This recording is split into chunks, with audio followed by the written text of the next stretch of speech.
콧볼 축소에는 크게 이제 절개법과 비절개법이 있습니다. 절개법은 그 여분의 피부를 절제냄으로써 콧볼의 그 크기를 줄여서 조금 작아 보이게 만드는 방법이고요. 또 이 절개법에는 다시 이제 외측으로 절제하느냐 내측으로 절제하느냐에 따라 외측 절개법과 내측 절개법으로 또 나뉠 수가 있습니다. 바깥쪽으로 피부가 많고 여분이 많고 좀 처져 보이는 경우에는 바깥쪽 피부 양을 줄여줘야 되기 때문에 외측 절개법으로 콧볼 축소를 하는 것이 맞고요. 또 만약에 이제 외측의 양은 크지 않으나 콧구멍이라든지 콧구멍 바닥의 넓이가 넓은 경우에는 내측으로도 콧볼 축소를 할 수 있습니다.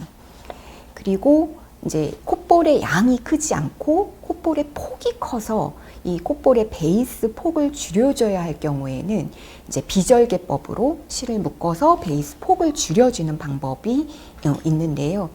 이렇게 여러 가지 콧볼 축소에도 수술 방법이 있기 때문에 뭐 무조건적으로 어떤 한 방법이 아니라 본인의 코 모양이라든지 상태에 따라서 충분한 상담을 통해서 이제 맞는 방법으로 수술을 하는 것이 좋다고 생각을 합니다.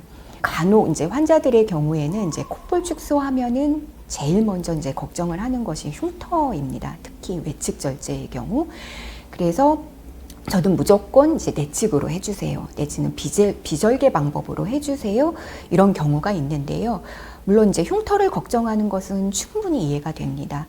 하지만 이제 콧볼 축소의 가장 큰 장점, 그 콧볼 축소술의 가장 큰 장점은 흉터가 어떤 이제 눈에 띄는 곳에 있는 것이 아니라 콧볼의 골을 따라서 생기는 거기 때문에 남들 눈에는 많이 띄는 위치는 아닙니다.